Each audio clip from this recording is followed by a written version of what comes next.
Buenas tardes, soy Daniel Villegas, director de LISA Institute. Hoy me acompaña Miguel Ángel Abad, uno de los mayores expertos de España en ciberseguridad para la protección de las infraestructuras críticas. Su vida profesional, para el que no lo conozca, comenzó en 1999 en el ámbito de la programación, concretamente con Visual Basic, Access, SQL Server, entre otros entornos informáticos.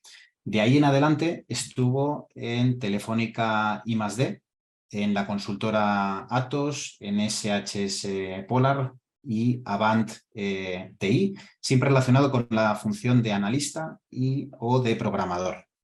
En 2006 se integró en la escala facultativa superior de la Guardia Civil como teniente, siendo destinado al Servicio de Informática y Estadística. En 2008 y hasta 2021 fue destinado como jefe de servicio de ciberseguridad al Centro Nacional de Protección de Infraestructuras Críticas, más conocido como CENEPIC, que para el que no lo conozca, aunque Miguel Ángel lo explicará ahora en su presentación, es el órgano dependiente de la Secretaría de Estado de Seguridad del Ministerio del Interior de España con las competencias para la protección de infraestructuras críticas en España.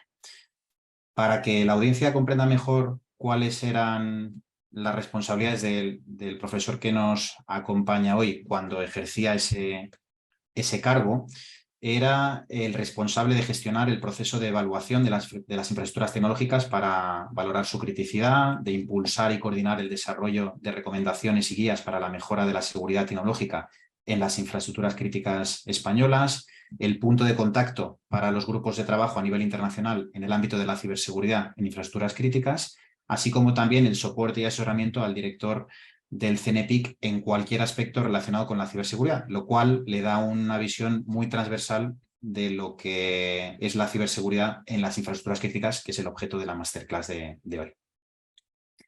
Tras su paso por el CENEPIC, en 2021 fue destinado como jefe del Grupo de Intervención Tecnológica del Departamento contra el Cibercrimen de la Unidad Central Operativa de la Guardia Civil, más conocida como UCO.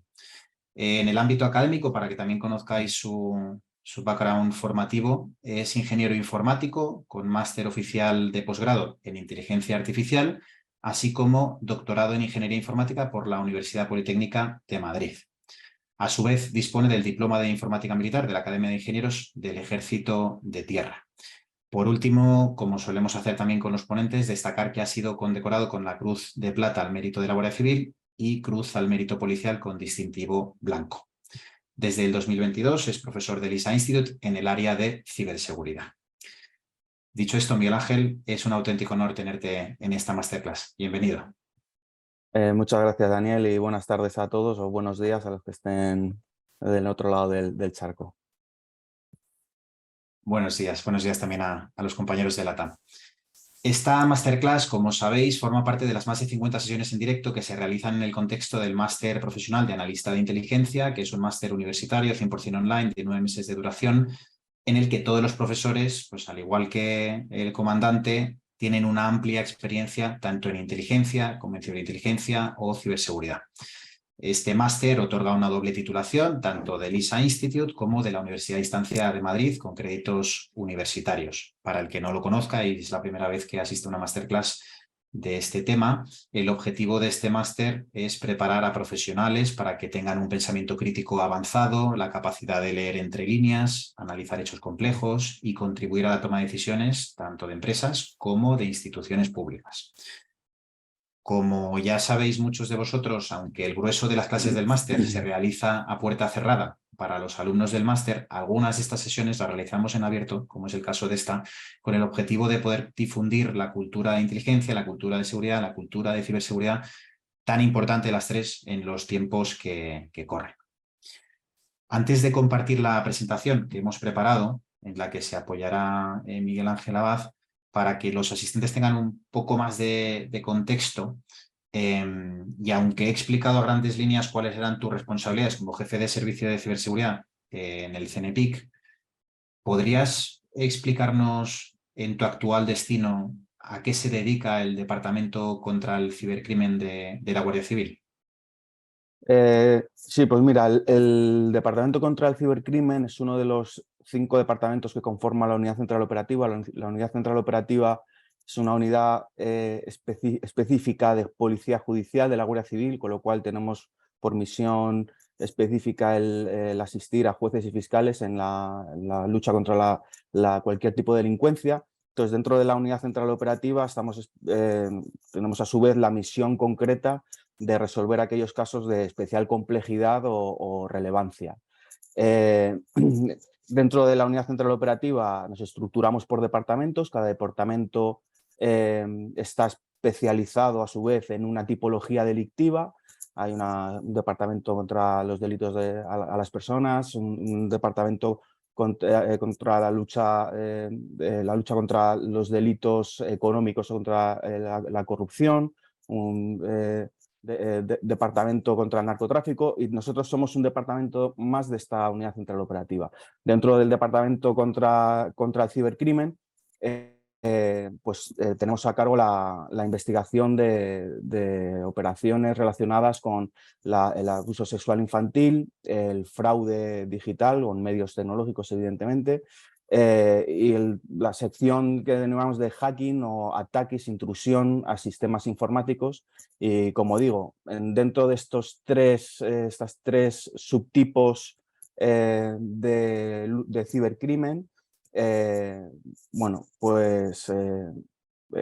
lo que hacemos es investigar, y en particular el grupo del que estoy a cargo, el grupo de intervención tecnológica, el objetivo es ayudar a los investigadores en cualquier tipo de herramienta tecnológica que facilite su labor, ya sea para la adquisición de evidencias digitales, para el tratamiento, el procesamiento o cualquier tipo de duda o cuestión que se le pueda plantear o que veamos que se puede agilizar de alguna manera mediante el uso de dispositivos tecnológicos, pues es nuestra función. En definitiva, el objetivo final, como decía al principio, es luchar contra, como el nombre del departamento indica, luchar contra el cibercrimen.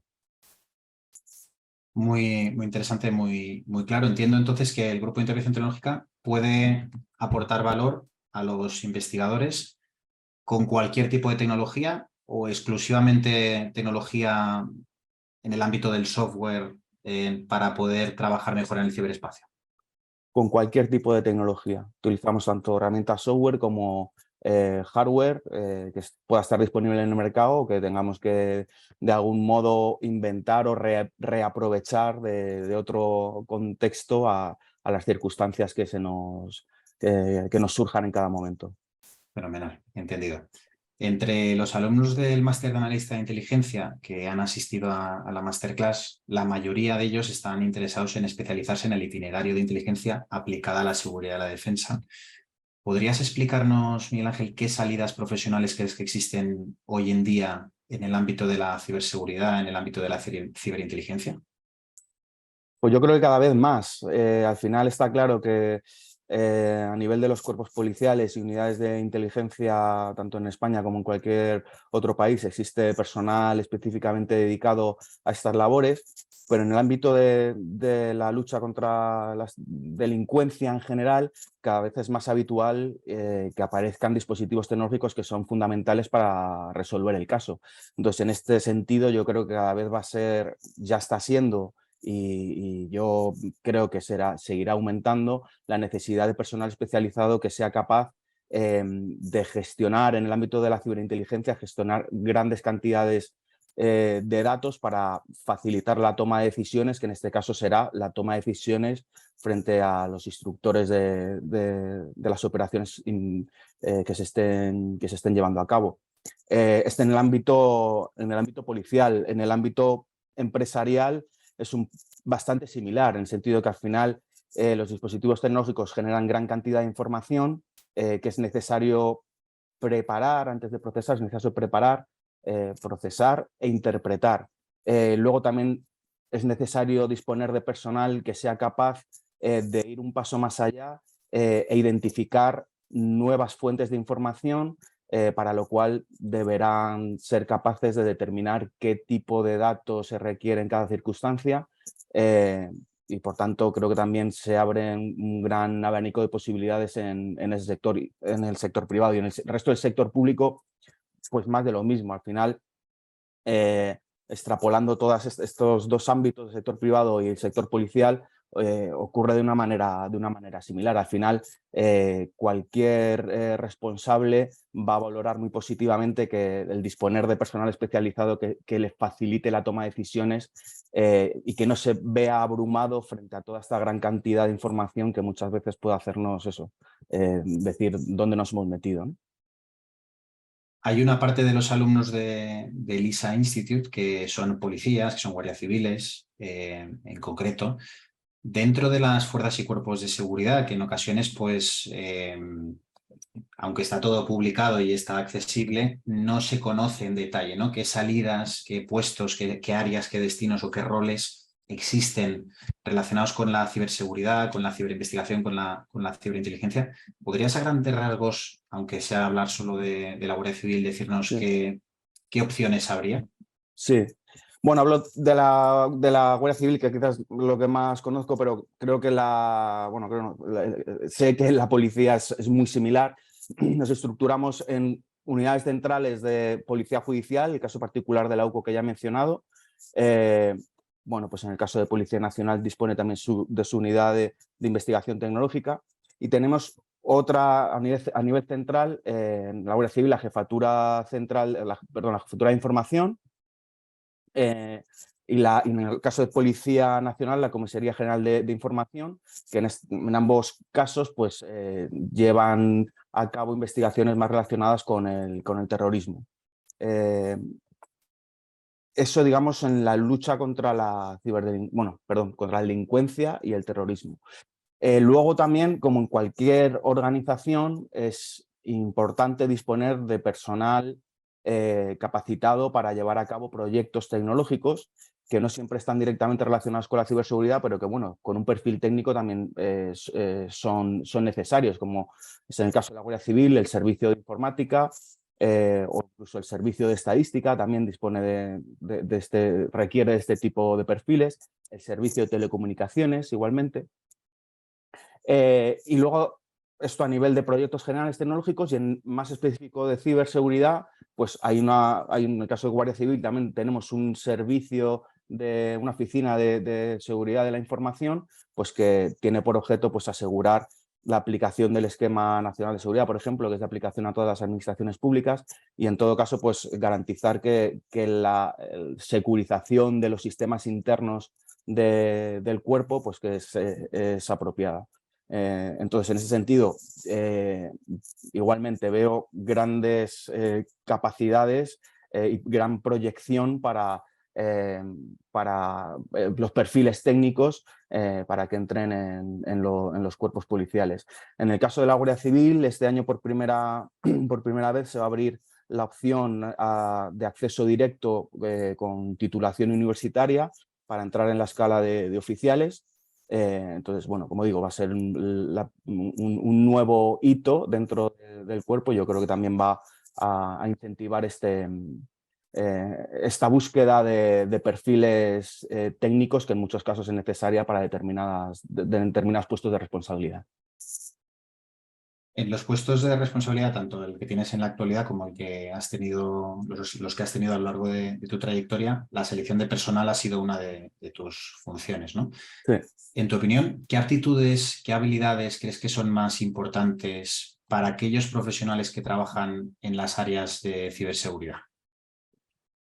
Pues para mí son dos y realmente no son del todo técnicos. O sea, al final, para mí los dos son una vocación de servicio y una inquietud que haga buscar cosas de manera autónoma sin que tenga que estar nadie detrás diciéndote lo que tienes que hacer. O sea, cierta autonomía e inquietudes que te permitan resolver los problemas a los que te enfrentas. Normalmente con esos dos criterios, que aparentemente son sencillos, luego cuesta encontrarlos, pero mi experiencia es que una vez que los encuentras, tienes personal con una gran capacidad de proyección y de una extraordinaria ejecución de sus funciones. Fenomenal. Pues muchas gracias por estas respuestas a estas preguntas iniciales que siempre hacemos porque suelen ser las preguntas que más interesan a la audiencia más allá de el propio objeto de la masterclass, que es a ello a lo que vamos. Como sabéis, esta masterclass se titula Ciberseguridad en las infraestructuras críticas, ciberamenazas versus planes de seguridad. Mientras el comandante Abad va compartiendo pantalla con la presentación, si os parece os voy explicando cómo la hemos organizado. En primer lugar, nos adentraremos en lo que es el ciberespacio para conocer este nuevo dominio, nuevo no tan nuevo, pero cada vez más al orden del día y sus principales características. Esto nos permitirá identificar adecuadamente la fauna que se mueve en este nuevo dominio y qué actores hostiles existen, conviven, compiten o qué es importante que conozcamos como profesionales del sector. Posteriormente, entenderemos qué son los servicios esenciales, las infraestructuras críticas y por qué es esencial ciberprotegerlos para cualquier país. A continuación, el ponente nos explicará el modelo de protección de infraestructuras críticas que tenemos instalado en España, que es un modelo de referencia a nivel internacional, y cuáles son sus principales estrategias, planes, líneas de acción, así como el modelo de ciberseguridad de España, para que sea conocido por todos. Llegaremos a posteriori a una de las partes más interesantes, que es el análisis de los cibercriminales, de su motivación, del modus operandi, quiénes son las víctimas habituales o más frecuentes y varios ejemplos de ciberataques reales. Y al final, le plantearemos al comandante Abad las preguntas que nos han hecho llegar los alumnos del máster, así como aquellas que nos hagáis llegar los asistentes a través de Zoom. Así que, dicho esto, Miguel Ángel, te dejo con la presentación y me quedo aquí en un segundo plano. Muy bien, muchas gracias, Daniel.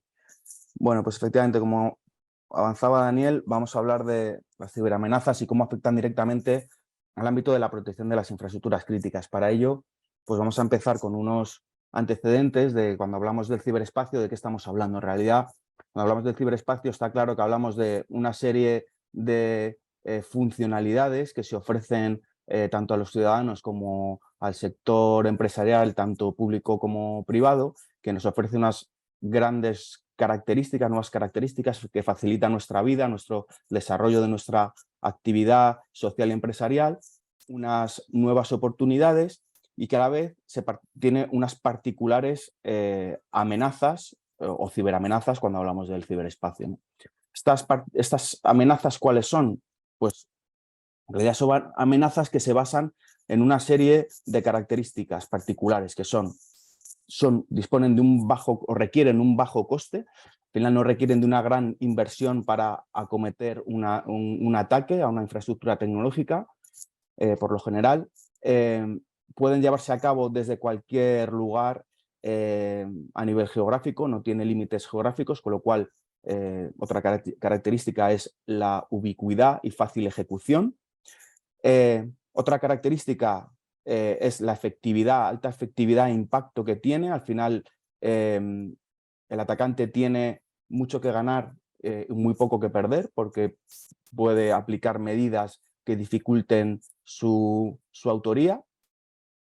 Y tiene un reducido riesgo para el atacante. Al final, como digo, está detrás de un dispositivo que puede aplicar medidas de seguridad que dificulten la asociación a su autoría, ¿no?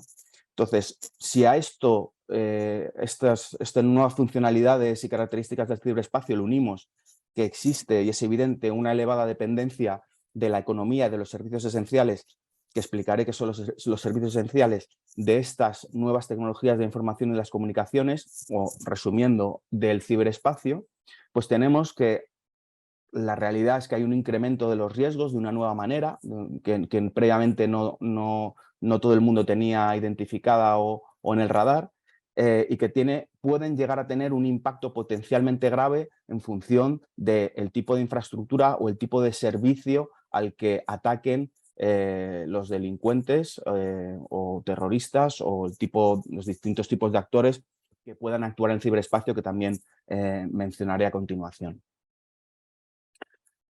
Estos actores son de distinto tipo. Pueden ser estados extranjeros, pueden ser grupos derivados de conflictos armados, amenazas internas, ya sea de la propia administración o de entornos empresariales, actores que pretendan hacer un sabotaje a las infraestructuras de las que son responsables, individuos aislados que a priori no tienen ningún tipo de motivación detectada inicialmente, espionaje entre naciones, organizaciones terroristas, para las comunicaciones entre ellos, la delincuencia, cualquier forma de delincuencia, como digo, puede hacer uso del ciberespacio para facilitar la comisión de hechos delictivos, el hacktivismo para dar voz y amplitud a la difusión de distintos mensajes, terrorismo entendido como acciones terroristas llevadas a cabo desde el ciberespacio, es decir, en la que la infraestructura tecnológica sea el objetivo y no el medio empleado para la comisión del hecho, el crimen organizado, que también utilice el ciberespacio para facilitar la comisión de estos hechos delictivos, el hacking entendido como el acceso ilícito a sistemas, que dependiendo de la importancia que tengan estos sistemas, pues hablaremos evidentemente de un mayor o menor riesgo a la seguridad nacional. En cualquier caso, todos estos actores evidentemente pueden tener similares o distintas motivaciones, pero en cualquiera de los casos, como digo, pueden llegar a afectar de una manera u otra, directa o indirectamente, a la provisión de los servicios esenciales. En definitiva, pueden llegar a afectar a la seguridad nacional. Tanto es así que al final, cuando hablamos de amenazas actuales en el mundo globalizado, estábamos acostumbrados a referirnos al terrorismo internacional, a las armas de destrucción masiva o al crimen organizado. Este era lo tradicional, hasta que empezó a aparecer estas amenazas basadas en el ciberespacio y empezó a surgir la necesidad de integrarlas como un factor más que podían afectar a la seguridad nacional. Y así, afortunadamente, ha sucedido a día de hoy. La mayor parte de los países a nivel internacional contemplan el ciberespacio como una fuente especial, o sea, una fuente más de protección para garantizar la seguridad nacional. Al final, si ven la gráfica, podemos diferenciar los distintos tipos de ataques o amenazas que pueden afectar a la seguridad nacional en función de la probabilidad en el eje de ordenadas y del impacto en el eje de abscisas.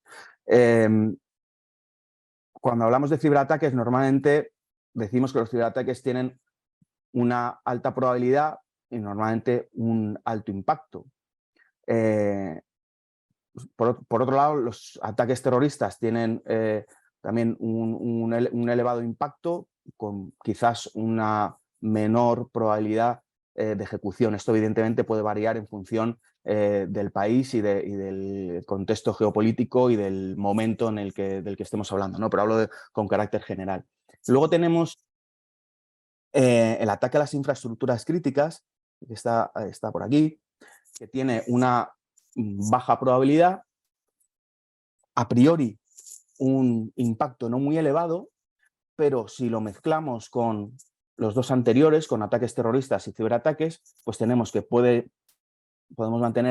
decir que tiene una probabilidad no muy alta, pero el impacto puede ser muy alto cuando se mezclan estos dos componentes. Por tanto, hablamos de lo que se conoce como el cisne negro, aquel fenómeno extraño que no porque no haya aparecido no debemos de dejar de tenerlo en cuenta.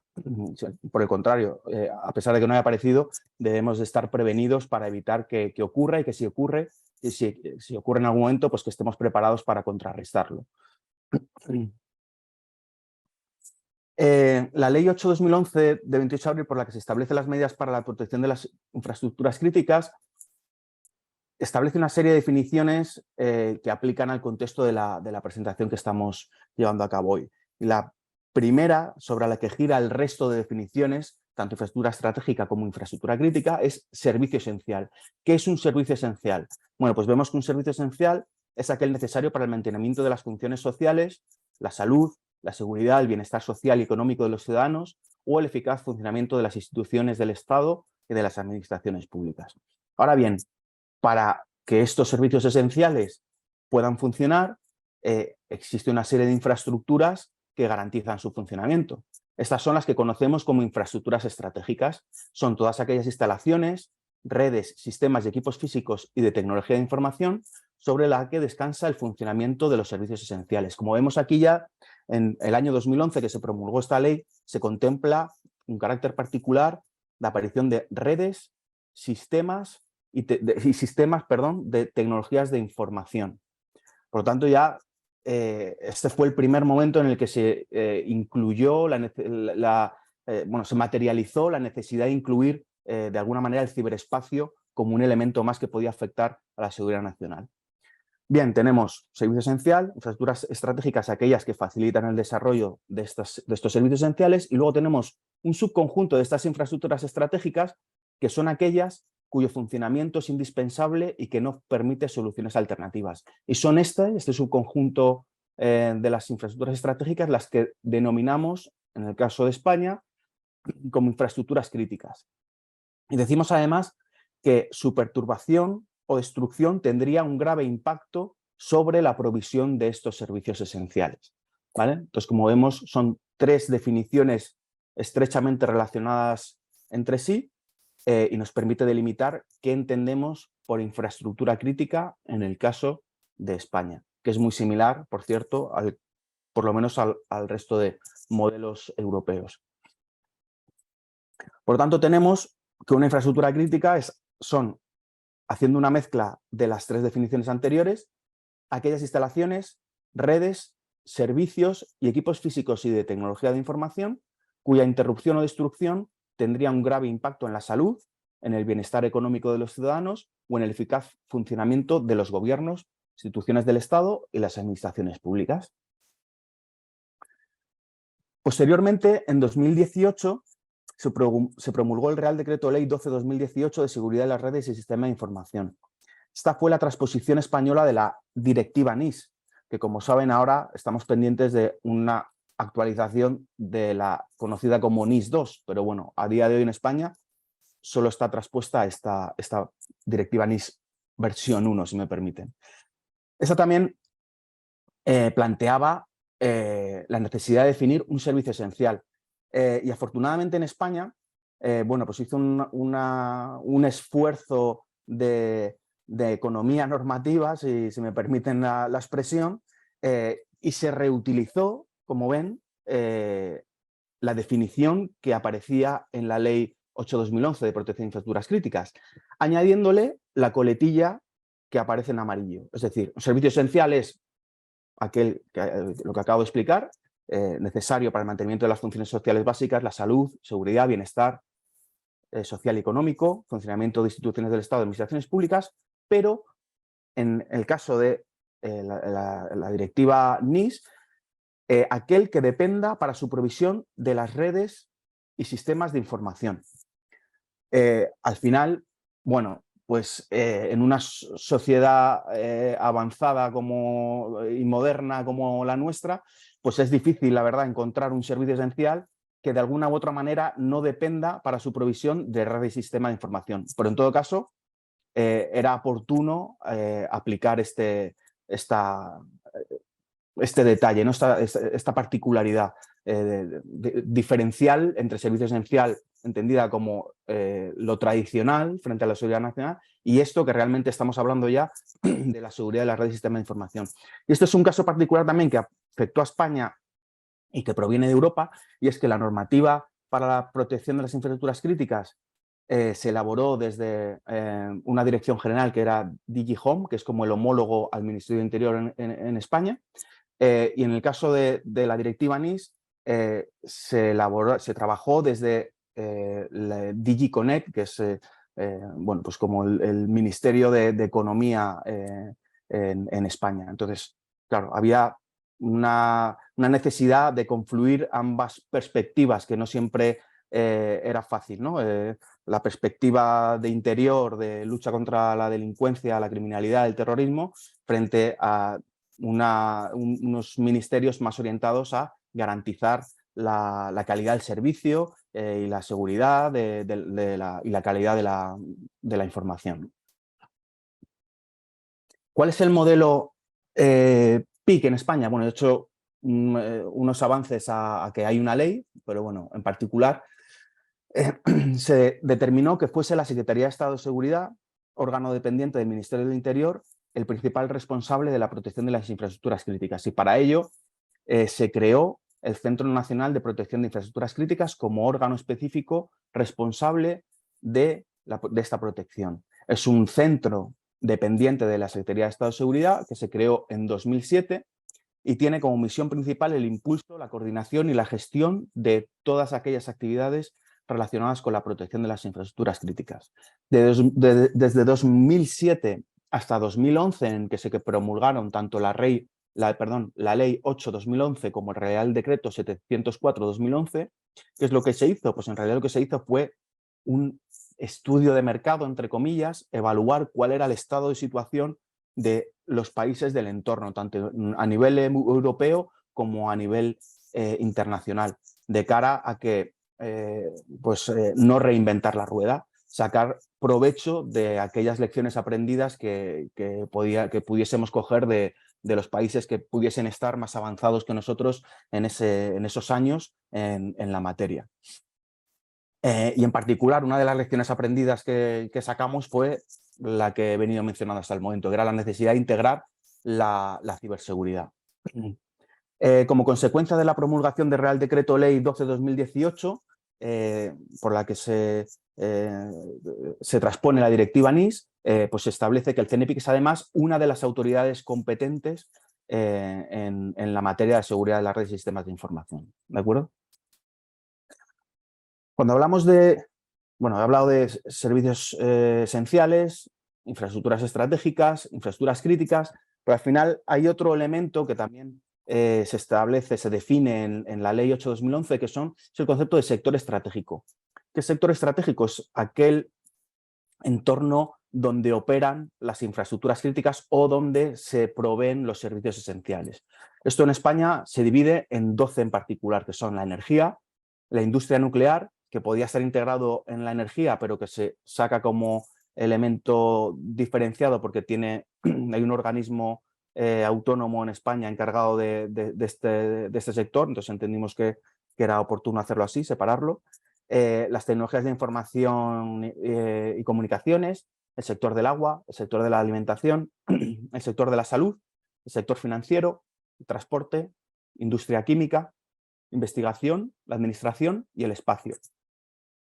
Y hay otra particularidad, aparte del sector de la industria nuclear, que es el sector de las tecnologías de la información y las comunicaciones. Y eso es otro elemento que también puede diferenciar nuestros procedimientos de actuación frente a otros países. Tampoco es relevante, pero sí que es curioso, porque nos planteamos cómo abordamos el sector de las tecnologías de la información y de las comunicaciones. Cuando estamos diciendo que todos los sectores, todos los servicios esenciales, o la mayoría de ellos, dependen de una u otra manera de infraestructura tecnológica, agrupamos todas estas infraestructuras tecnológicas en el sector de las TIC, o por otra parte los contemplamos dentro de los sectores particulares. Bueno, pues en el caso, como digo, hay dos opciones de hacerlo. En el caso de España decidimos hacerlo de manera, contemplarlos en el sector en el que operaban. Es decir, si yo tengo un sistema de control industrial que me opera en una central nuclear, lo vamos a contemplar dentro del sector de la industria nuclear. Con lo cual, al final, el sector de las tecnologías de la información y las comunicaciones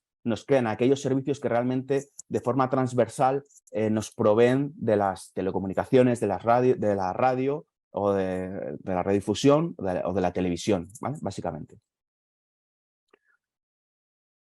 ¿Con qué fundamentos se trabaja en la lucha en la protección de las infraestructuras críticas en España? Uno de los fundamentos, para mí el más importante, es el de la seguridad integral. A pesar de que vimos que era relevante e importante integrar la ciberseguridad para proteger de mejor manera las infraestructuras críticas, entendimos que no era apropiado ejercer esta seguridad de manera diferenciada, es decir, que hubiese un equipo trabajando para garantizar la seguridad física y un equipo trabajando para mejorar la ciberseguridad y que no hablasen entre ellos. Esto desde la perspectiva tanto de la administración dentro del CNPIC como en el ámbito de los propios operadores críticos, operadores que proveen servicios esenciales. Era para nosotros fundamental fomentar la seguridad, el concepto de seguridad integral. De hecho, los planes de seguridad que se elaboran se promueven este principio. Otro era el de partenariado público-privado.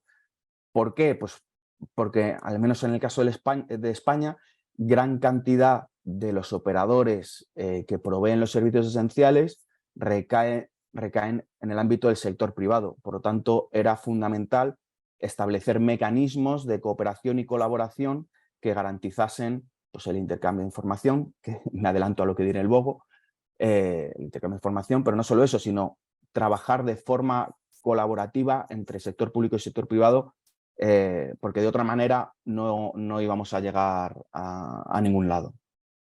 El intercambio de información, como decía, en el caso con carácter general para la protección de las infraestructuras críticas, pero en el ámbito de la ciberseguridad conocerán que es fundamental fomentar el intercambio de información. Sí que es cierto que en muchos casos no se puede intercambiar la información con todo el detalle del que disponemos, pues por distintos motivos, ya sea sensibilidad del propietario de la información o que afecte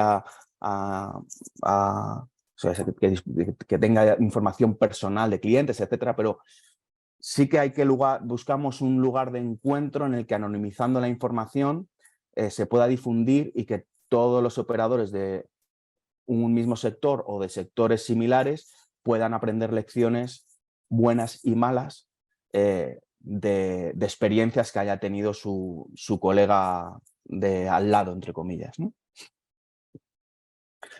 Y al final, lo que se trata en el CNPIC es de prevenir, reaccionar, concienciar y coordinar. Es decir, no se trata solo de actuar cuando ha sucedido un incidente, sino que tratamos de prevenir mediante hacer un análisis de las tecnologías que utilizan de los distintos operadores para la provisión de los servicios esenciales, estudiar las vulnerabilidades que le pueden afectar y difundirlas entre ellos para que sean capaces de mejorarlo. Aquí hago un inciso. No todos los operadores críticos disponen del mismo grado de madurez para luchar contra las vulnerabilidades o las amenazas que les afectan. Entonces aquí entendíamos que al menos en un primer estadio, la administración no estaba para dar con el palo a estos operadores, sino era por contra ayudarles a concienciar dentro de su organización que era necesario potenciar esa parte de seguridad porque iba a ir en beneficio tanto de la empresa o de la organización como de los ciudadanos, en definitiva. ¿Vale? Prevención en particular de los sistemas de control industrial. En muchos casos yo creo que ya se ha avanzado muchísimo a lo largo de estos años, pero al principio eran quizás los grandes olvidados de este ámbito. Evidentemente, por muy prevenidos que estemos, no podemos evitar que nos surja un incidente. Y ahora, ¿qué hacemos cuando sucede un incidente? Bueno, pues trabajamos en la capacidad de reacción. Esa capacidad de reacción iba orientada a la elaboración de procedimientos de actuación. Es decir, que tuviésemos claros todo, tanto el sector público como el sector privado, qué teníamos que hacer y qué elementos de comunicación teníamos que activar en cada caso. Concienciación, como decía al principio, tanto a nivel de la administración como a nivel de sectores público-privado de los operadores, para que pues los responsables, los consejos de dirección de turno, pues diesen la importancia debida a la protección de estas infraestructuras. Y luego la coordinación de incidentes. Al final, lo que teníamos que establecer que una vez reaccionamos a un incidente, esto puede tener un efecto en cascada tanto dentro del mismo sector como a otros sectores. Puede tener distintas interrelaciones. Entonces debíamos ser capaces de identificar estas interrelaciones con carácter previo para adelantarnos a activar aquellos mecanismos de comunicación y de coordinación que fuesen oportunos ya en función de cada caso. Al final, la ley PIC establece la designación de unos ministerios responsables de cada uno de los 12 sectores estratégicos que he mencionado anteriormente, establece la designación de los operadores críticos, que son aquellos bueno, antes que operadores críticos, determina cuáles son los operadores estratégicos, que son aquellos que proveen los servicios esenciales. Y operadores críticos serán aquellos que tienen al menos una infraestructura crítica. Ya he explicado la diferencia entre infraestructura estratégica e infraestructura crítica. En todo caso, ya una vez que definimos cuáles son los operadores críticos en base a lo que establece la ley PIC y el Real Decreto 704/2011, pues se establece una serie de obligaciones para esos operadores. Uno de ellos son, bueno, para los operadores y para la administración. El primero para la administración es el desarrollo de unos planes sectoriales. Estos planes sectoriales que establece son unos análisis sectoriales de riesgos que faciliten al operador crítico qué tienen que mirar, en qué tienen que prestar atención. Estos planes sectoriales se elaboran por la administración, por el CNPIC en colaboración estrecha con el ministerio responsable de cada uno de los sectores estratégicos, y se le aporta a los operadores críticos. Con ello, los operadores críticos tienen que elaborar dos tipos de planes. Un plan de seguridad del operador que abarca toda la organización, toda su compañía, y como elemento más, digamos, importante quizás, sobre todo a nivel de coordinación, le obliga a designar un responsable de seguridad y enlace que será el interlocutor único de la organización con la administración. Y luego, para cada una de las infraestructuras críticas que tenga este operador en su ámbito de responsabilidad, pues deberá elaborar unos planes de protección específicos. Luego se establecen unos planes de apoyo operativo por parte de las Fuerzas y Cuerpos de Seguridad del Estado, tanto Guardia Civil y Policía Nacional, que tienen por objeto el despliegue, en este caso físico, en el caso que haya un incidente, por ejemplo, basado lo más quizás entendible es aquel que venga derivado de una catástrofe natural, por ejemplo, y que requiera un despliegue de las unidades específicas de las Fuerzas y Cuerpos de Seguridad del Estado. Como digo, se hace en base a los planes de apoyo operativo. Por tanto, en el ámbito de la ciberseguridad, como decía, y basado en el principio de la seguridad integral, lo normal es que el núcleo de la ciberseguridad, lo importante, venga reflejado en los planes de seguridad del operador, porque son los planes que abarcan, como decía, toda la compañía, y teniendo en cuenta que la ciberseguridad no tiene límites geográficos, pues lo normal es que venga reflejado ahí sin perjuicio de que luego, en el caso de los sistemas de control industrial, que sean muy particulares de una infraestructura, se vean reflejados en los planes de protección específicos asociados a esta infraestructura concreta. Otra particularidad que tiene el Plan Nacional de Protección de Infraestructuras Críticas es que establece un nivel de alerta de infraestructuras críticas que tiene cierta analogía al nivel de alerta antiterrorista, tiene 5 niveles también, y bueno, pues el nivel actual es el nivel 4 de riesgo alto. Como decía, a priori no, a día de hoy, directamente relacionado con el nivel de alerta antiterrorista, pero no es descartable que en alguna situación, por una amenaza particular que afecte a una infraestructura, el nivel de alerta de infraestructuras críticas sea distinto del nivel de alerta terrorista, ¿vale? No tienen por qué ir a la par siempre. ¿Cuál es el trabajo con todo dentro del CNPIC? Bueno, pues hay una parte de desarrollo normativo, de actualización normativa, que sobre todo que provenga de Europa, o actualización propia de la normativa de 2011 que se requiera. Eso es un desarrollo constante, de evaluación constante. Luego hay un trabajo duro y arduo de implantación del sistema PIC, referido a el desarrollo de los planes estratégicos sectoriales, la revisión de los planes de seguridad del operador, la revisión de los planes de protección específicos, que estos planes, una vez que se aprueban, no son las tablas de la ley, sino que requieren también de cierta revisión y supervisión con carácter temporal, pues cada 2 años. Hay operaciones, sobre todo basadas en dispositivos de seguridad específica que por distintos eventos puedan activarse. Hay una línea de actividad específica de ciberseguridad que, como decía, bajo el principio de la seguridad integral va directamente relacionada con las actividades anteriores, tanto desarrollo normativo como implantación del sistema PIC en particular, y una serie de proyectos referidos a elementos que de alguna u otra manera faciliten el desarrollo de todas las actividades anteriores, ¿vale? Ya sea con financiación propia a nivel nacional, financiación europea, etcétera. Como digo, que todo ello que facilite el desarrollo de todas las capacidades anteriores.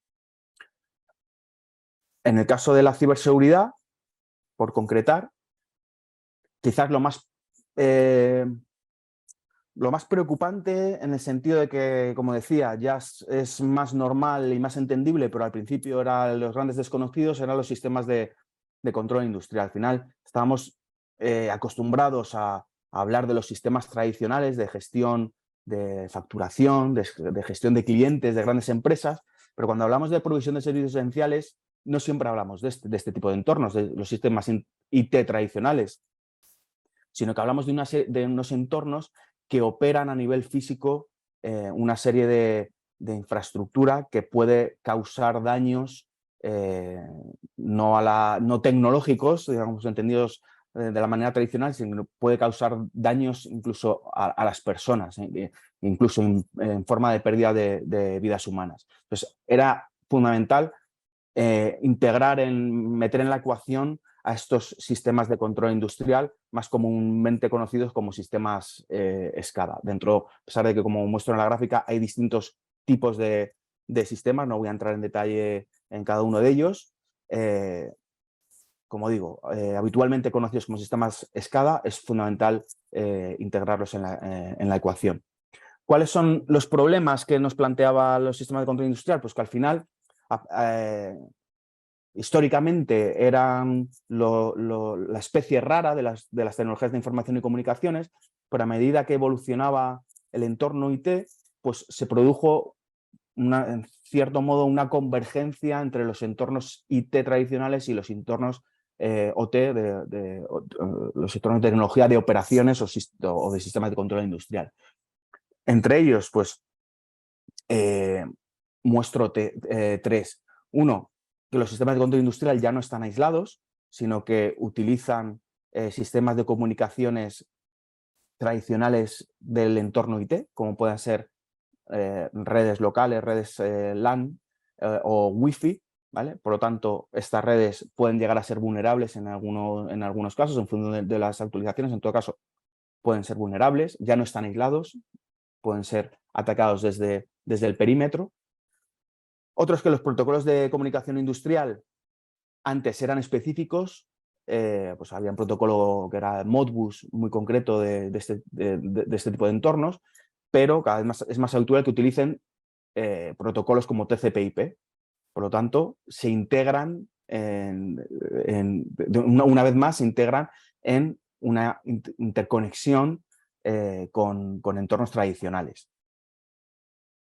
Y que los dispositivos industriales pues, tienen también habitualmente sistemas operativos de propósito general, con ciertas también particularidades aquí, y es que muchas veces, o cada vez menos, pero también se ha dado, y sucedió en el caso de Stuxnet, que mencionaré después, pues que utilizan sistemas de propósito general que además no han sido actualizados. Han sido actualizados por distintas circunstancias. Pues lo más normal es que una actualización al sistema operativo pueda afectar a la operación del sistema de control industrial, con lo cual con el riesgo que puede producir eso, tanto a nivel de seguridad como de la provisión del propio servicio esencial que se esté dando, ¿no? En cualquier caso, los dispositivos industriales lo que está claro es que han heredado, la realidad es que a día de hoy han heredado muchos de los problemas de los entornos IT, de los entornos TIC tradicionales, ¿no? Ahora vuelvo a cambiar de tercio y voy a profundizar un poquito más en cuál es el modelo de ciberseguridad en España, con carácter general, no ya aplicado específicamente al ámbito de la protección de las infraestructuras críticas. Al final lo que está claro es que para avanzar en materia de ciberseguridad debemos avanzar desde altas instancias. Y la mayor instancia de ello es la elaboración, la disposición de una estrategia nacional. En España, pues la Estrategia Nacional aprobada en 2021 que es una actualización de una anterior de 2019, pues establece que a nivel estratégico la seguridad y la ciberseguridad deben estar cohesionados. Tal es así que establece como una de las amenazas, aquí lo marco con el cursor, pues aquellas que provienen del ciberespacio. Entonces esto es un fundamento básico para poder trabajar en lo que se conoce como una estrategia de segundo nivel, que en este caso es la estrategia de ciberseguridad. En este caso la estrategia de ciberseguridad proviene de la estrategia de seguridad nacional anterior, no de la de 2021, porque no ha sido necesario actualizarla por el momento, esto en este caso de 2019, y como digo, se basa en la estrategia de seguridad nacional que plantea la necesidad de actuar frente a las amenazas que vienen del ciberespacio. ¿Qué plantea la estrategia de ciberseguridad nacional? Bueno, pues plantea la necesidad de reforzar las capacidades ante las amenazas provenientes del ciberespacio, ya lo he repetido sin querer, garantizar la seguridad y resiliencia de los activos estratégicos para España, y aquí ya podemos ver una relación con los servicios esenciales, reforzar las capacidades de investigación y persecución de la cibercriminalidad para mejorar la seguridad ciudadana, la protección de los derechos y libertades en el ciberespacio, es decir, esto va orientado a mejorar las capacidades de las fuerzas y cuerpos de seguridad en la lucha contra el cibercrimen, impulsar la ciberseguridad de ciudadanos y empresas, mejorar la concienciación y la capacidad de autonomía, potenciar la industria española de ciberseguridad, la generación y retención del talento para el fortalecimiento de la autonomía digital, es decir, no depender de tecnología de terceros, y contribuir a la seguridad del ciberespacio en el ámbito internacional, promoviendo un ciberespacio abierto, plural, seguro y confiable en apoyo de los intereses nacionales. Por último, desarrollar una cultura de ciberseguridad. Bueno, estas son las distintas líneas de acción que plantea la estrategia de ciberseguridad nacional. Como ven, pues toca un poco todos los palos, tanto la lucha contra el cibercrimen, la protección de las infraestructuras críticas o activos estratégicos, que es un concepto un poco más amplio, pero que integra la protección de infraestructuras críticas, el fomento de la autonomía, tanto de la autonomía en la actuación reactiva frente a incidentes y en evitar lo mayor posible la dependencia de tecnología de terceros y que los ciudadanos, al fin y al cabo, sean conscientes a lo que se pueden enfrentar cuando usan las tecnologías de información y comunicaciones en su día a día.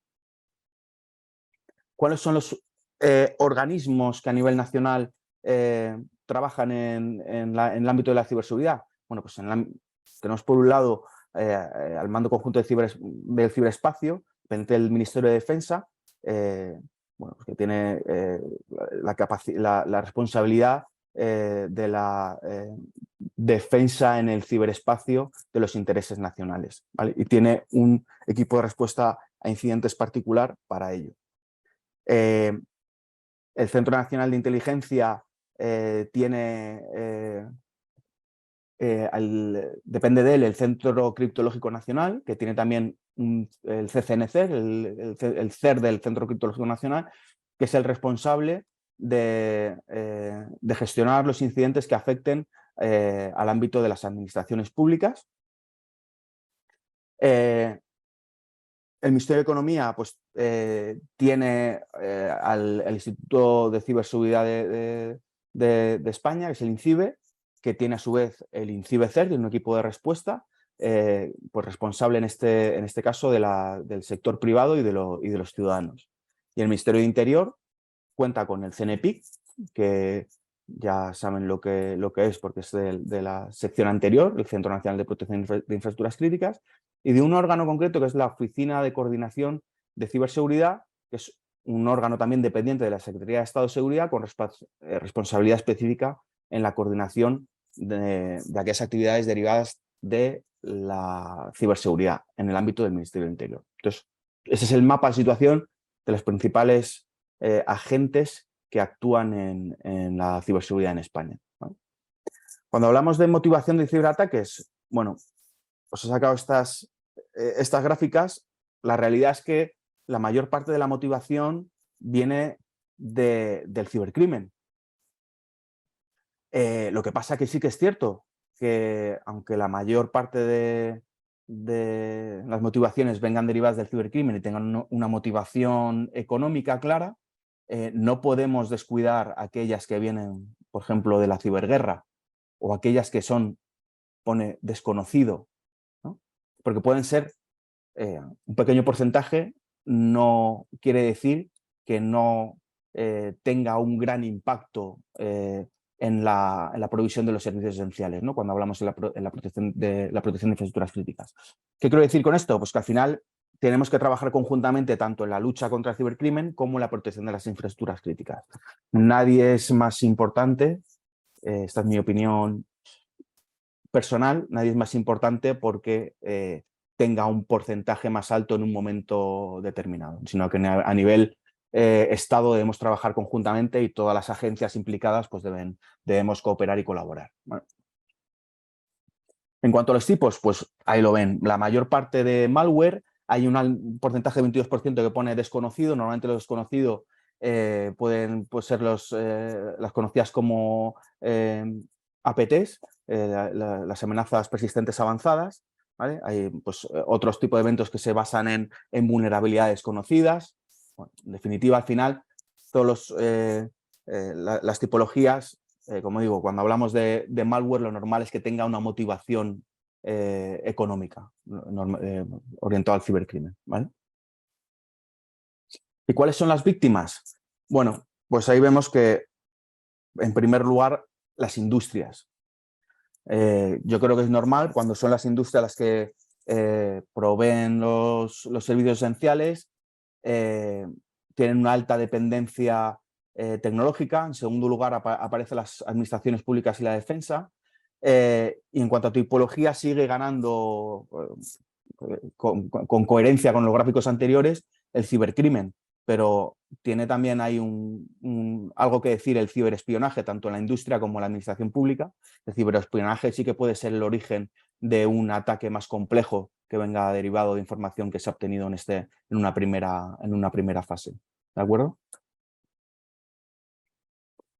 Luego sí que es cierto, como decía, que es muy difícil determinar cuál es la motivación, ¿no? Cuando hubo el ataque al sistema gasístico en Estados Unidos, aparentemente, bueno, pues las alarmas saltaron porque se pensaba que era un ataque a la provisión de servicios esenciales, mientras que los atacantes dijeron, no, oye, que nosotros lo que queremos es dinero.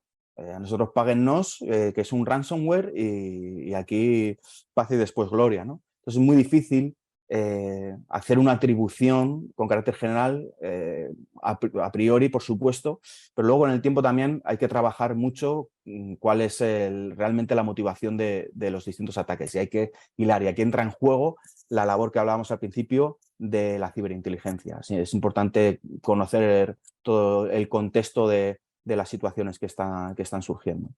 Y pongo a la izquierda un hecho también que llama la atención, ¿no? Porque a nivel de las aseguradoras, pues en un principio pues pagaban los ataques del ransomware. Cuando el ransomware empezó a crecer dentro del ámbito del cibercrimen, pues las aseguradoras dijeron, oiga, no podemos estar pagando todos los ransomware que están surgiendo. Así que vamos a cortar esto por lo sano y ya que cada empresa deben ser suficientemente maduras para responder o prevenir este tipo de incidentes.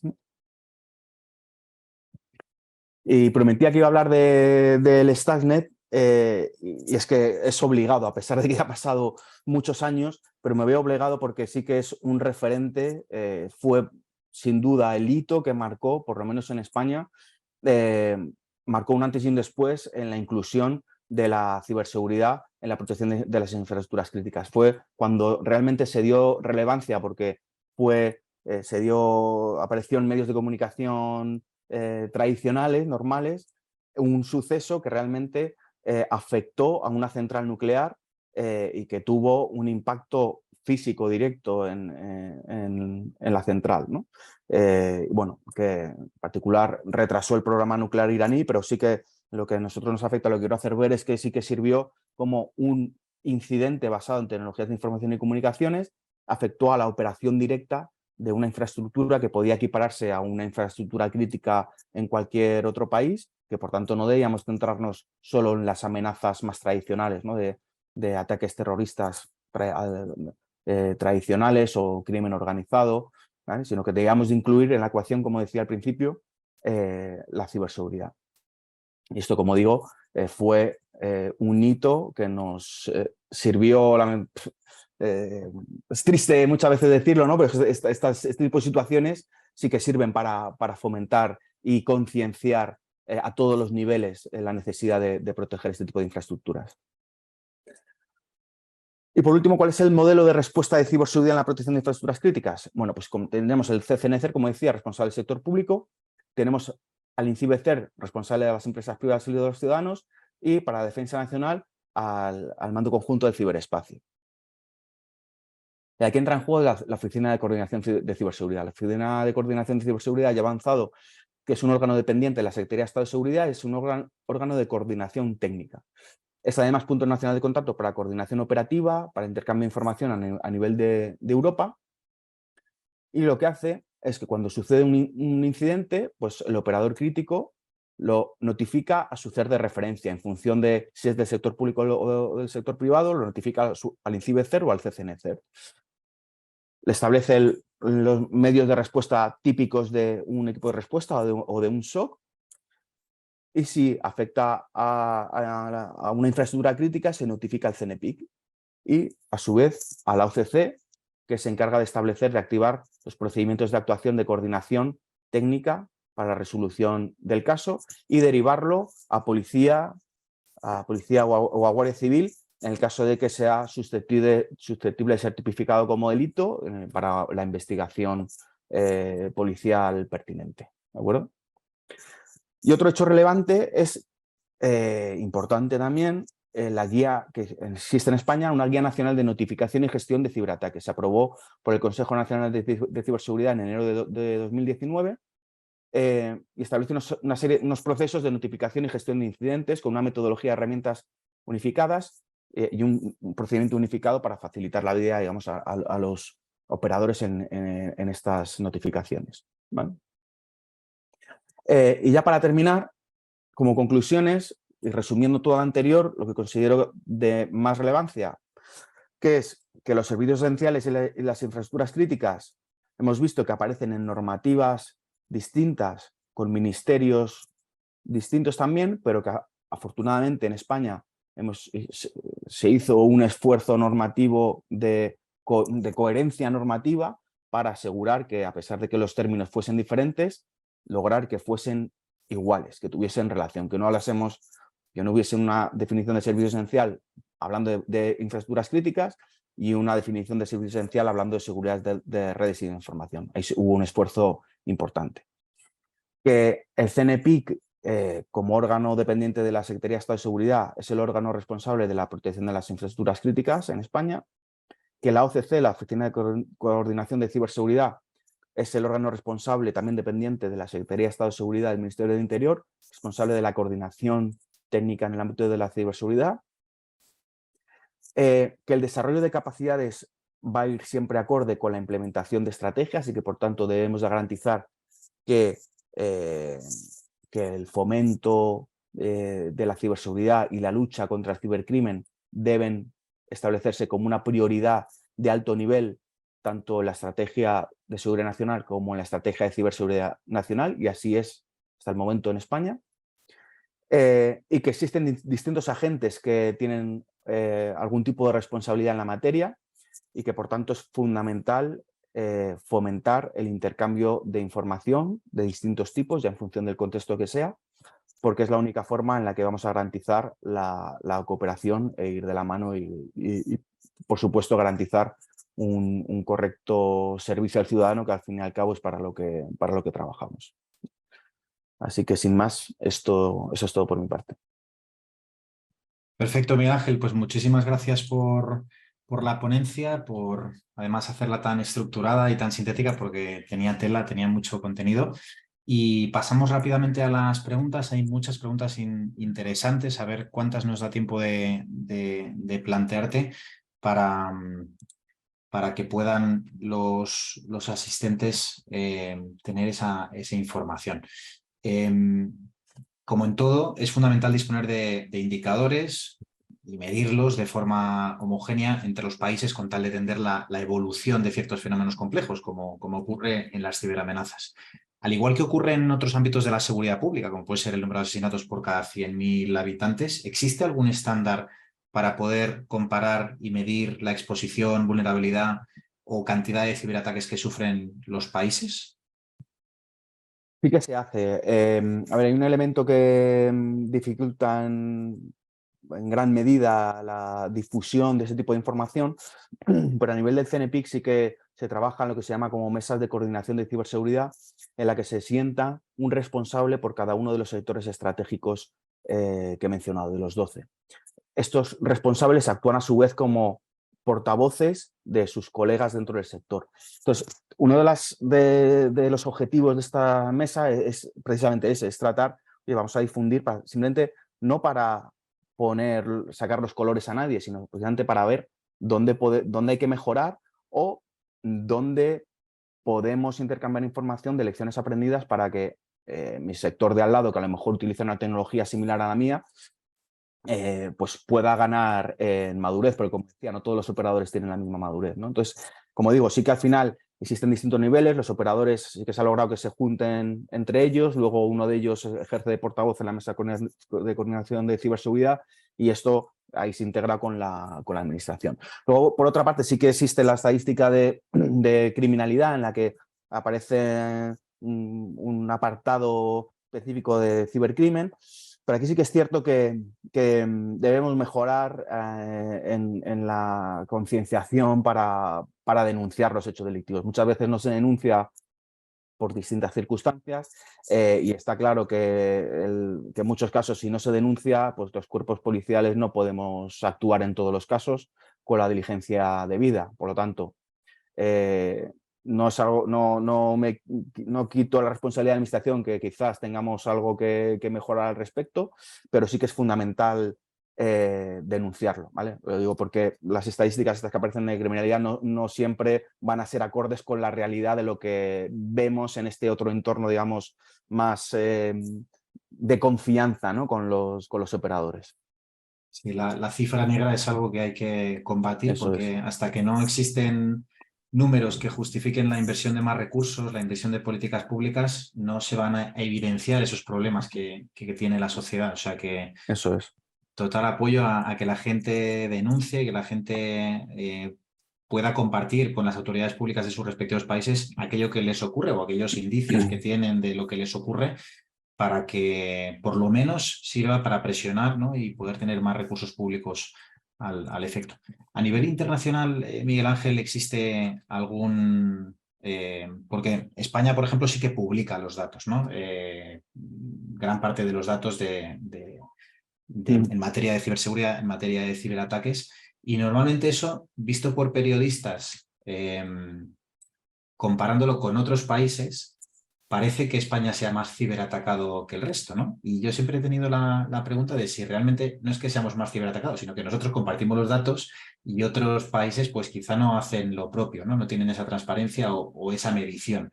¿Cuál sería tu opinión acerca de cómo se mide la ciberseguridad?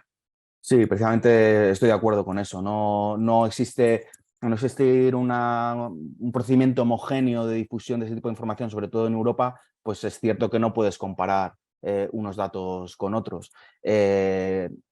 Como decía, al no existir barreras geográficas es muy difícil también decir que un país es más ciberatacado con otro. Al final, los ratios van a ser muy similares. Evidentemente puede haber picos particulares por distintas motivaciones, que ahí entra en juego también el rol de la ciberinteligencia. Pero estoy de acuerdo, o sea, no creo que somos suficientemente maduros tanto en la prevención, en la concienciación, en la capacidad de reaccionar a los incidentes y somos maduros también, estamos siendo cada vez más maduros en la difusión de cierto tipo de información que hace unos años era impensable que se promulgase, ¿no? Entonces, bueno, yo no lo veo... insisto, puede haber caracteres, o sea, entiendo que hay circunstancias particulares, pero no veo como algo negativo que una organización diga, oiga, he sufrido un incidente y estoy trabajando en ellos. Es que yo no soy responsable, ¿no? En aquellos casos, evidentemente, que no haya habido negligencia grave, que es en la mayoría de los casos, ¿vale? Como digo, el grado de madurez ha ido creciendo en este ámbito cada vez más. Y la promulgación de leyes como la que he mencionado, de protección de infraestructuras críticas y el Real Decreto Ley de Seguridad de las Redes y de la Información, cuando venga la transposición de la directiva de NIS2, pues va a ir más en ese sentido. Y esperemos también que la promulgación de la NIS2 pues homogeneice este tipo de información a nivel europeo y que no haya estas disfunciones a la hora de interpretar los datos. Uno de los alumnos, a colación de esto que mencionabas acerca de el reporte, la notificación, que las empresas, en este caso en España, están obligadas a comunicar en caso de sufrir ciberataque. Corrígeme si me equivoco, pero especialmente si afecta a datos personales o puede haber afectado o hay indicios que puedan haber comprometido datos personales protegidos por la Ley Orgánica de Protección de Datos y por GDPR, a las autoridades que han sufrido ese ataque, qué medidas están tomando y en caso de no hacerlo, pues están expuestos a sufrir multas millonarias por no hacerlo. Pregunta el alumno, Adrián, que hasta qué punto los ciberataques, por ejemplo, en el sector financiero, son frecuentes, son habituales y si se comunican abiertamente o por contra, por miedo a las crisis reputacionales que llevan asociadas a este tipo de eventos, se guardan algún tipo de ciberataques que reciben. No, como decía, al final ha habido una evolución clara en la no ocultación de esa información. Al final los incidentes, no particularizo en este sector concreto que plantea la pregunta, sino en todos los sectores a nivel transversal se ha notado una madurez. Al final sí que es cierto que ha habido una obligación que proviene del Real Decreto Ley 12/2018 de seguridad de la transposición de la directiva NIS, que ahí sí que obliga a notificar incidentes. En el caso particular de los datos personales, la Agencia Española de Protección de Datos también tiene un canal de notificación cuando ha habido un leak, ¿no? de información que afecta a la organización, y todo esto está, a nivel de la administración, está perfectamente engrasado, es decir, que sí que hay comunicaciones. Ahora, lo que sí que no hay, y creo que también es importante que no lo haya en todos los casos, es una difusión a nivel de medios públicos, de noticiarios y prensa de este tipo de incidentes, porque quizás mejor lo que hacemos es generar más alarma que otra cosa, ¿no? Entonces, al final, notificaciones, concluyendo, notificaciones sí que hay por los cauces establecidos en la normativa, y esto muchas veces lo que se garantiza por parte de la administración es que precisamente eso, que no haya una difusión pública del incidente que pueda repercutir negativamente a la imagen de la organización o a los clientes, ¿no?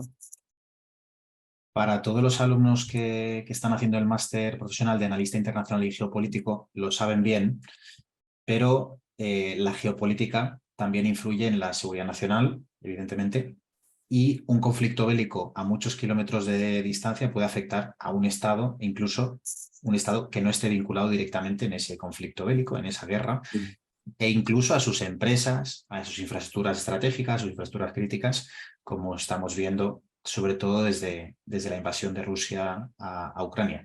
Preguntan bastantes asistentes si consideras que estamos en una ciberguerra y hasta qué punto esta sería la primera ciberguerra. No soy el más apropiado para hablar de ciberguerra, la verdad, porque como habéis visto hay un organismo que es el Mando Conjunto de Ciberespacio, que es el que podría hablar mejor que yo de eso, pero lo que sí que puedo decir que hay una alta, como decía al principio, una alta dependencia de las redes y sistemas de información, y que las redes de sistemas y sistemas de información son un elemento más que puede ser empleado por cualquier tipo de actor, incluyendo actores, Estado u organizaciones terroristas o organizaciones implicadas en conflictos armados, que utilicen como medio como medio o como fin, que es quizás lo más peligroso, ¿no? O sea, ponerlo sobre el tablero, yo sí que digo que hay que ponerlo sobre el tablero. Ahora, ¿cuál es la situación real a día de hoy? No puedo responder a esa pregunta porque no dispongo de la información. Hay otras preguntas acerca de cómo se mide el grado de vulnerabilidad ante determinadas ciberamenazas de una infraestructura crítica. Esto nos daría para, no una masterclass, nos daría para 100 sesiones en directo, pero a grandes rasgos, ¿podrías dibujar Sí, cómo se calcula? sí, eso es muy buena pregunta porque me sirve para ampliar un poquito más que mencionaba de pasada la Guía Nacional de Notificación de Incidentes de Ciberseguridad. Ahí establece una taxonomía, una clasificación de incidentes que es homogénea tanto para los dos CER nacionales, para INCIBE-CER, bueno, para INCIBE-CER, para CCN-CER y para el CER del Mando Conjunto del Ciberespacio. Y esta taxonomía al final viene asociada con un nivel de impacto a priori, digamos, que tiene un determinado incidente. De modo que un incidente en ransomware, por ejemplo, tiene por qué tener el mismo impacto que un incidente de acceso ilícito a un sistema de información, ¿vale? Entonces, esto está establecido. ¿Y cómo se actualiza? Pues se actualiza precisamente con la información obtenida de los CER. Son los CER los que retroalimentan esta evaluación de la amenaza, porque son los que tienen la información real de todos los incidentes que han gestionado y por dónde vienen los tiros, ¿no? Por decirlo de una forma más coloquial. Hay otras preguntas relacionadas con la legislación y con la cooperación internacional. En particular, hay una pregunta de Ramón en la que pregunta que más allá de la vulnerabilidad de las redes IP, ¿qué normativa o qué legislación permite la protección de las intromisiones o intervenciones en las redes de comunicaciones de radio, de voz o de datos no cifradas que se utilizan en infraestructuras críticas, que aunque sorprenda, pues es habitual, ¿no? Que haya pues, un sector ferroviario, un sector industrial muy tradicional que tiene grandes inversiones pues, en hardware, en hierro, para sus comunicaciones a nivel interno y que siguen trabajando con determinados tipos de frecuencias no cifradas y que por tanto pues es una vulnerabilidad mayor, ¿no? ¿Hay algún tipo de normativa o algún tipo de legislación nacional o internacional que regule este tema? A nivel nacional, las que he mencionado son las que cubren este ámbito, tanto la Ley de Protección de Infraestructuras Críticas como su Real Decreto, el 704/2011, y el Real Decreto Ley 12/2018 de redes de sistema de información, de seguridad de las redes de sistema de información, que es la transposición de la directiva NIS. Esto cubre. Luego sí que es cierto que a nivel sectorial existe normativa específica que con carácter adicional a estas dos básicas pues puede complementar de alguna manera. Por ejemplo, en el sector de las TIC, pues existe normativa amplia del ámbito de radiodifusión, pues que garantiza esa correcta provisión de servicio de la seguridad de las comunicaciones. Lo has comentado en las primeras dos diapos cuando hablabas del ciberespacio, sus características y esa ubicuidad, digamos, tendencia al anonimato, esa descentralización, internacionalización, esos factores que nos permiten comprender la dimensión de ese dominio. Pero desde el punto de vista de la investigación, y esto ya más con tu gorro de responsabilidad actual, hay bastantes asistentes que preguntan por la vulnerabilidad sistémica que supone la cooperación internacional, la falta de marcos jurídicos internacionales para poder, desde un plano policial o desde un plano judicial, intercambiar información eficazmente, tanto en el ámbito de la prevención como en el ámbito de la investigación, judicialización y digamos, acabar pudiendo juzgar a los autores materiales de determinados tipos de ciberdelincuencia o ciberterrorismo, ¿no? ¿Existe una asignatura pendiente en el ámbito de la cooperación internacional en este ámbito? ¿Consideras que ha ido mejorando en estos últimos años?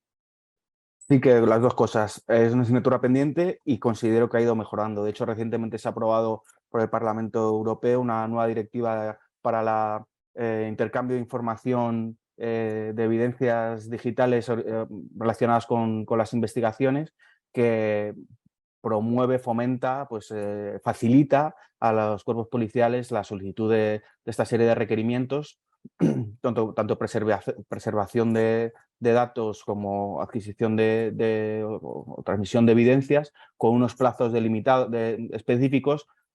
Contempla con una excepción de urgencia que acorta aún más el plazo, pero sí que es cierto que esto pues recae en el ámbito de los países europeos y de aquellos que asuman el convenio de Budapest, ¿no? Otros terceros países que asuman el convenio de Budapest. Es cierto que asignatura pendiente, sin perjuicio de que esto, como digo, ha venido mejorando, asignatura pendiente pues son aquellos otros países que efectivamente no colaboran o que dificultan las investigaciones, ¿no? Pero bueno, esperemos que poco a poco sean los menos con el tiempo. Hay también algunas preguntas en relación a las innovaciones tecnológicas que pues, estamos viviendo en la actualidad, como la inteligencia artificial, como todo lo que es cuántico, ¿no? En concreto la criptografía cuántica. Pregunta Adrián si en el sector te consta que se estén aplicando protocolos de criptografía cuántica y si se calcula, se habla, se estima qué ocurrirá cuando existan ordenadores cuánticos capaces de poder resolver pues, cualquier contraseña de las que estamos utilizando en la actualidad en un tiempo mucho menor que lo que ahora obligaría, ¿no?, a una fuerza bruta que tardaría años o siglos en resolver determinados tipos de cifrado, ¿no? ¿Hasta qué punto es preocupante el tema cuántico y hasta qué punto habrá tiempo de que cuando esa tecnología exista los sistemas de seguridad adecúen los sistemas de cifrado? Me consta que a nivel de investigación y más hay institutos que están estudiando este tipo de tecnología, que están haciendo precisamente estudios para ver cuál es el impacto y de qué manera tenemos que mejorar. Al final, el impacto más claro es que afecta a los algoritmos criptográficos empleados habitualmente, con lo cual eso puede tener un impacto directo bueno, tiene distintas lecturas, ¿no? En la lectura de los servicios esenciales, pues tiene un impacto directo en la seguridad de las comunicaciones o del cifrado de información que puedan tener los operadores críticos puede verse afectada, ¿no? Entonces, yo no sería alarmante en este sentido porque del mismo modo que decía que no era el representante más adecuado aquí, igualmente digo que tenemos el Centro Criptológico Nacional, que el nombre también dice mucho y es el encargado de velar por este tipo de circunstancias y seguro que está en ello. Les traeremos porque hay muchas preguntas de ese tema para que puedan resolverlas de primera mano. Vamos acabando ya con las últimas preguntas.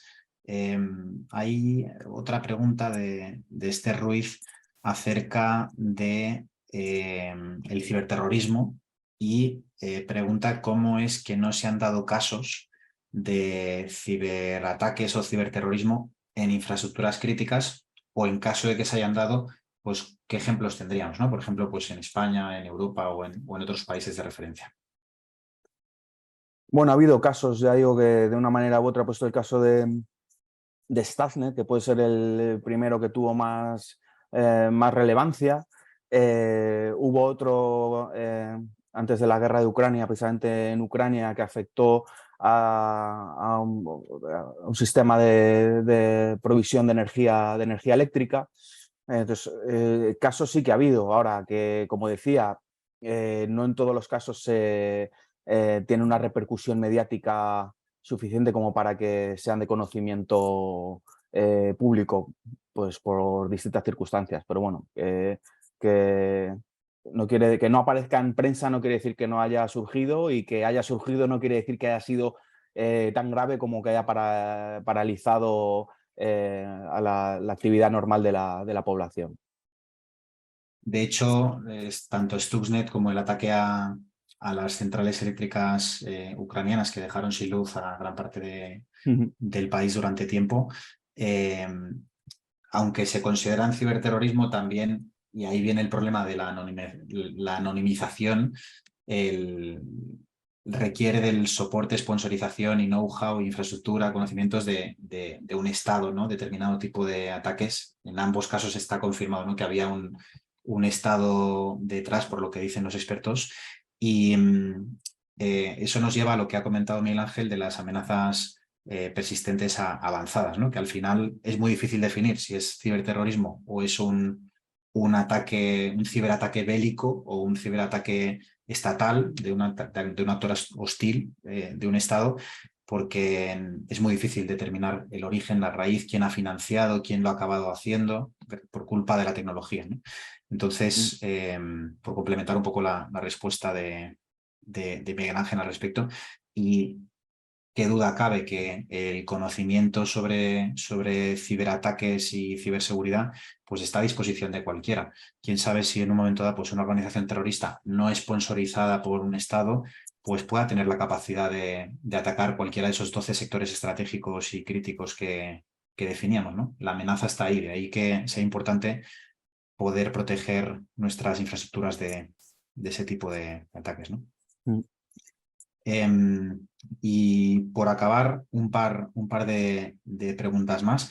En ese análisis de riesgos que se veía muy claro en los planes sectoriales, en esa pirámide, en esa infografía tan visual, de todos los riesgos, al final el riesgo es una formulación de impacto, de probabilidad, vulnerabilidad, pero ¿cuál sería el riesgo que tendría un mayor impacto en todos esos sectores estratégicos? ¿Hay alguno que esté por encima de todos que preocupe o que debería preocupar a cualquier Estado o a cualquier infraestructura crítica? Hombre, el riesgo, mi respuesta tiene que ser obligada generalista. El riesgo es precisamente que se inhabilite la provisión de los servicios esenciales. ¿De qué manera? Pues eso sí que no, eso no es información pública. Sabéis que, bueno, no lo he mencionado, pero el Catálogo Nacional de Infraestructuras Críticas está clasificado como secreto, y la información contenida en estos planes de estratégicos sectoriales y la que deriva, evidentemente, también tiene su grado de clasificación que no se puede difundir. Pero, por lo tanto, solo puedo responder de esta manera. Es cualquier riesgo que afecte de manera directa la provisión del servicio esencial. ¿Cuál puede ser ese? Pueden ser muchos. En el caso concreto de ataques a red de sistema de información, puede ser uno como Stuxnet, una intrusión, que aparentemente sea una intrusión, pero que en realidad por detrás te está modificando el sistema físico de manera que lo inhabilita. Y bueno, más allá de dejarlo inhabilitado, puede causar pérdida de vidas humanas o heridos, o etcétera, etcétera. Uno de los desafíos que se encuentran las empresas, especialmente las más grandes, para poder gestionar la seguridad y la ciberseguridad de una forma eficaz es la organización interna, ¿no? Has hecho mención de uno de los fundamentos, que es la seguridad integral, que quiero que quede de manifiesto y enfatizarlo porque creo que puede servir de referencia a muchos asistentes que forman parte de departamentos de seguridad, ¿no? Y que se lo encuentran en su día a día. La mayor parte de empresas, ya sea por falta de cultura de seguridad, ya sea por dinámicas organizativas internas, condicionantes orgánicos, no tienen centralizada la gestión de la seguridad integral, y el CNPIC en este caso es muy claro, ¿no? Se necesita un enlace, no se necesitan 2 enlaces ni 5 enlaces dentro de una organización. Para gestionar una crisis la comunicación es fundamental, ¿no? Y muchas empresas tienen el área de seguridad, además, por debajo de otras áreas que no dependen directamente de la alta dirección, por lo que tienen competencias pues limitadas, capacidad de decisión o de gestión también limitadas, y eso pues también condiciona la gestión de cualquier ciberataque o de cualquier ataque tradicional, ¿no? ¿Cuál sería tu opinión acerca del papel que debería tener el área de seguridad dentro de una empresa para poder cumplir adecuadamente con su misión y con lo que la legislación y el CNPIC espera? Punto de vista que debe tener un rol importante dentro del Consejo de Administración, con capacidad de decisión al más alto nivel. Y luego, como decía, dependiendo del grado de madurez de la organización, tendrá unificada esa estructura de seguridad integral que se promueve desde la administración, en concreto desde el CNPIC, o lo tendrá en dos figuras distintas, pero lo que está claro que de alguna manera u otra esas dos figuras deben estar estrechamente relacionadas. Y como digo, si lo decías tú, si no tienen esa capacidad de decisión, pues no se van a poder explotar la potencialidad de intercambio de información, de la colaboración, de la coordinación frente a incidentes. Entonces, bueno, poco a poco desde el CNPIC me consta que sí que se trabaja en hacer ver la importancia de este tipo de estructura organizativa, pero sí que es cierto que la administración tampoco puede obligar a una organización privada a moldear su estructura organizativa, eso está claro, pero lo que sí que se puede hacer es bueno, pues hacer recomendaciones, fomentar la cultura de la seguridad integral, concienciar, pues ver las bondades de ese trabajo conjunto, ¿no? Pero ya está en la mano de la organización la que tiene que tomar las riendas. Y para finalizar, porque hay un grupo de preguntas relacionadas con este tema y con la respuesta que acabas de dar, en los últimos años hemos visto una tendencia cada vez mayor de que empresas e instituciones que son consideradas estratégicas o que pueden ser críticas por ofrecer determinados servicios esenciales, sin alternativas, etcétera, nos pidan cada vez más formación en materia de ciberseguridad, lo cual evidentemente nos alegra y nos tranquiliza como ciudadanos, especialmente después de la pandemia, ¿no? Por la transformación digital que todas las empresas se han visto sometidas.